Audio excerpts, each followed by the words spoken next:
Ce que vous cache la République sur Simone Veil, le fameux traité de don d'organes de France jusqu'en Israël. On va revenir dessus, je vais tout vous révéler. Mais avant de commencer, pouce en l'air, abonnement, petit commentaire, mettez votre avis sur cette histoire après avoir vu la vidéo. Sinon, vous pouvez mettre un commentaire simplement gentil pour booster le référencement, je compte sur vous. La polémique sur Simone Veil, vous le savez, ça fait plusieurs années qu'on voit ça sur TikTok, sur Instagram, sur YouTube.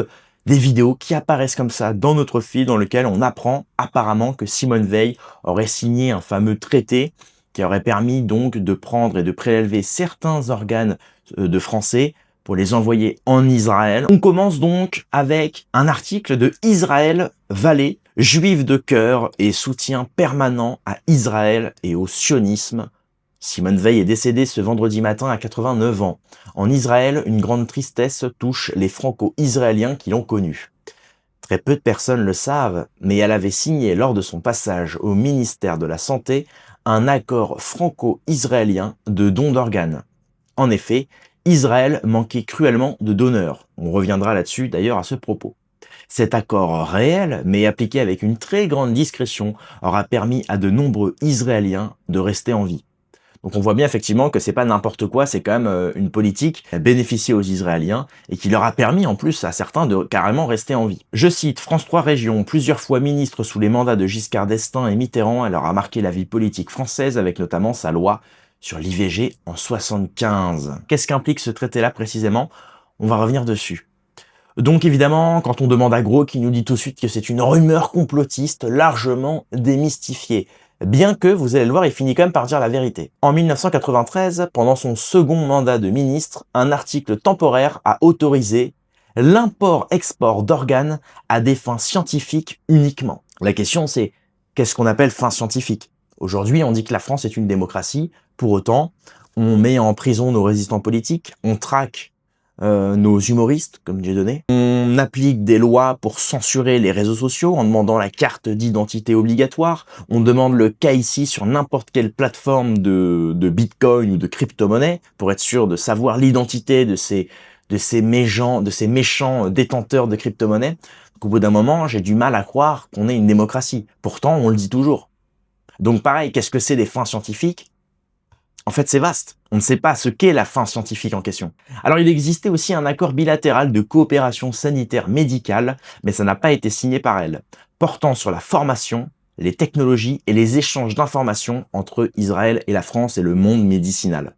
Donc là, pareil, faudrait savoir qu'en est-il concrètement. Il y a très peu de sources, hein, c'est pour ça que c'est une vidéo qui m'a demandé quand même pas mal de travail, donc je vous incite vraiment à mettre un petit commentaire et un petit pouce en l'air, parce que c'est une vidéo assez compliquée, parce que les IA évidemment vont dans le sens de l'oligarchie, enfin de l'idéologie dominante, de non, elle a rien fait, mais la plupart des sites effectivement un petit peu conspi approuvent le contraire. Petite information sympathique avant de contextualiser le pourquoi du comment, c'est pourquoi les Israéliens auraient eu besoin de dons d'organes, c'est super marrant, d'ailleurs vous allez le voir.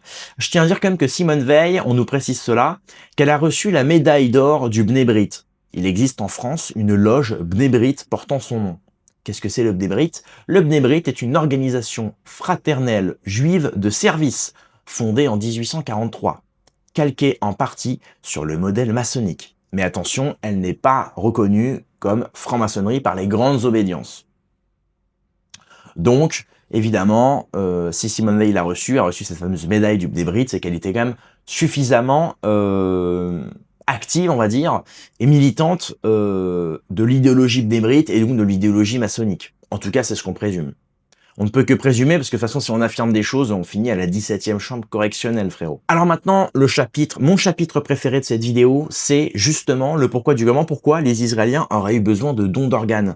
Pourquoi il y aurait eu ce traité? C'est vrai, si les Israéliens ont des dons d'organes suffisants à l'année, pourquoi il y aurait eu des dons d'organes de Français? En plus, la plupart du temps, c'est des goyim, donc c'est des non-juifs, pour des Israéliens qui sont pour la plupart juifs. Pourquoi? Pourquoi, Kentra? Laissez-moi répondre à cette question. Alors, traditionnellement, il faut comprendre que dans le judaïsme, lors de l'enterrement d'une personne donc décédée, il est obligatoire, dans le culte juif, d'enterrer le corps intact et non mutilé. Alors évidemment, je prends pas en compte la circoncision qui est obligatoire le 8e jour, si je dis pas de bêtises. En revanche, voilà, quand on enterre un corps juif, enfin d'une personne de confession juive, voilà, il est interdit, voilà, que son corps soit mutilé. Donc ça veut dire interdiction de prélever les organes. Parce que comme vous le savez, on va y revenir aussi, mais la plupart du temps, quand vous mourrez, eh bien les médecins s'octroient le droit, évidemment en demandant à la famille, s'ils peuvent prélever les organes ou quoi, à des fins scientifiques. Voilà. Donc évidemment, ça pose énormément de problèmes, puisque en Israël, comme la plupart des gens en Israël sont juifs, bah évidemment, comme il est recommandé de ne pas mutiler le corps lors de l'enterrement, donc évidemment, bah, on peut pas prélever les organes. Donc évidemment, Israël, le jour où des Juifs ont besoin d'un organe parce que bah voilà, certains sont malades, tombent gravement malades, etc. Bah en fait, il y a pas de donneur. Il n'y a pas de donneur à cause de, effectivement. Après, on respecte, hein, c'est leur religion, bien évidemment, mais il n'y a pas de donneur du coup.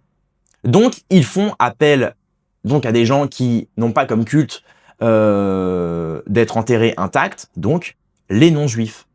Et donc évidemment, principalement, les Français, comme on sait que les Français, voilà, ont des liens avec Israël, etc.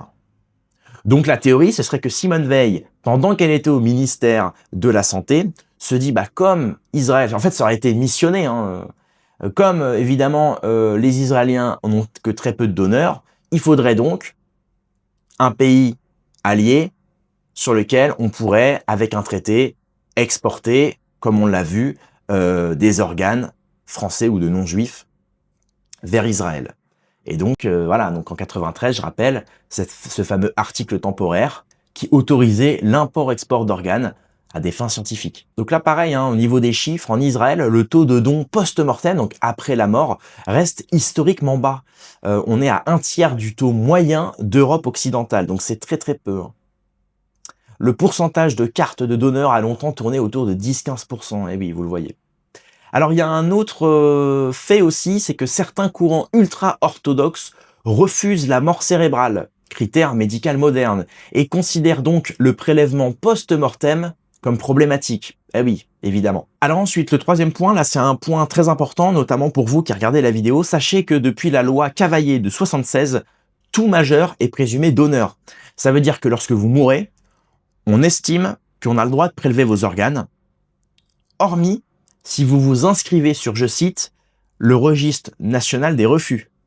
Ça veut dire que là, si vous ne voulez pas que vos organes finissent, je ne sais pas où, dans un réseau albanais ou israélien, bon c'est de l'humour, hein, mais voilà, si vous voulez pas qu'on vous prélève vos organes lorsque vous mourrez, il faut vous inscrire sur le registre national des refus, ou alors il faut l'écrire sur votre testament et le donner à votre famille, enfin pour qu'ils préviennent les médecins, parce que vous allez le voir, il y a eu plusieurs scandales sur des personnes mortes qui ont été complètement vidées de leurs dépouilles. Vous allez le voir. Je rappelle aussi qu'en France, la pénurie est réelle. Plusieurs milliers de patients sont en attente chaque année. Et le taux d'opposition des familles reste élevé. Donc c'est pour ça, les amis, ce serait scandaleux qu'il y ait eu cet accord israélien, puisqu'on sait que dans les hôpitaux publics en France, on manque d'organes. Donc si déjà la France manque d'organes, si en plus le peu d'organes qu'on a, on les a donnés ou on les donne encore aux Israéliens, pardonnez-moi, au bout d'un moment, ok, la charité chrétienne c'est bien, mais au bout d'un moment, la France aux Français, donc les organes des Français aux Français. Point barre. Alors là, on a deux témoignages. On a le premier, c'est celui de l'avocate Virginie Leroy sur le média Légende, qui a témoigné à propos de certaines victimes autopsiées lors, vous savez, du fameux attentat à Nice, terrible hein, d'ailleurs, qui avait eu des organes prélevés sans information claire aux familles. Des parents ont parlé de dépouilles vides. Dans cette interview, elle raconte même que lorsqu'il y a eu le fameux procès à propos des dépouilles vides, elle a demandé au médecin légiste, elle lui a dit une femme de 41 ans a eu l'utérus prélevé, est-ce que vous pouvez m'expliquer pour quelle raison vous avez prélevé l'utérus? Le médecin répond, écoutez madame, c'était pour s'assurer qu'elle n'était pas enceinte. Elle dit d'accord, alors pourquoi cette fillette de 7 ans a eu l'utérus retiré? Elle peut pas être enceinte puisqu'elle a 7 ans. Et le médecin, sur le moment, n'a pas voulu répondre. Donc il y a une deuxième théorie, évidemment, c'est celle aussi du commerce, enfin du marché noir des organes, comme vous le savez. Pour certains qui ont déjà été sur le darknet ou qui se sont intéressés au marché noir, regardez le prix des organes sur le marché noir, c'est une folie. On peut carrément, enfin certains parlent même de plusieurs dizaines de milliers d'euros pour un foie, pour un rein, pour voilà. Donc il y a un vrai trafic sur le marché noir, donc sur le marché entre guillemets illégal, d'organes. Donc évidemment, vous vous doutez bien que lorsqu'il y a des massacres, lorsqu'il y a des... ce serait pas étonnant qu'il y ait des médecins ou des complicités sanitaires, scientifiques, etc., qui soient complices. On a notamment des allégations, notamment depuis le 7 octobre à Gaza. Il y aurait eu des prélèvements, je cite, méthodiques et professionnels sur des corps palestiniens. Ça vient de Euromed Monitor, de certains médecins gazaouis et de témoignages de corps palestiniens dans lesquels ils auraient été, on leur aurait prélevé des organes de manière méthodique et professionnelle, ce qui est assez dingue. On a aussi le scandale de Yehuda Is dans les années 90 à Abu Kabir, des prélèvements non consensuels de tissus et d'organes sur des Palestiniens et des étrangers.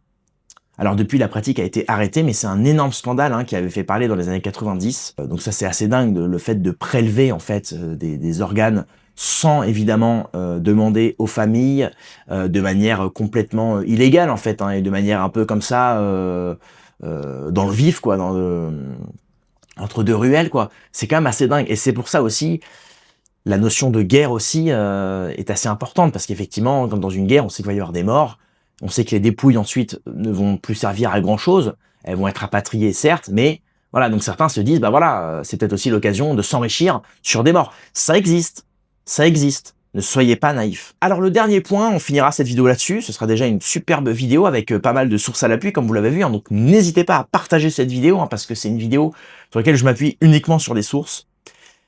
Le dernier point, c'est la banque de Pau en Israël. Pour ceux qui ne savent pas, Israël détient ce qu'on appelle la plus grande banque de Pau au monde. On parle de 17 mètres carrés à 170 mètres carrés de Pau stockés.